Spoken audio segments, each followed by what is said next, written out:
TNT মোড় থেকে কাজীহাট যাতায়াত রাস্তা, টিএনটি মোড় টু বয়াতিকান্দি দিয়ে কাজীকান্দি দিয়ে আমাদের অনেক অবহেলিত রাস্তা এখন কত সুন্দর হয়েছে। গাড়ি কি সুন্দরভাবে স্বাচ্ছন্দ্যভাবে গাড়ি চলছে।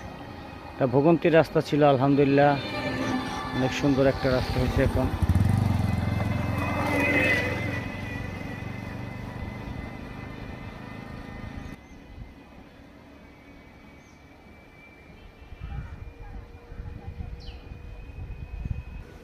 রাস্তার অনেক অবস্থা খারাপ ছিল, কিছুদিন যাবৎ রাস্তাটা পুরোপুরি সম্পন্ন হয়েছে।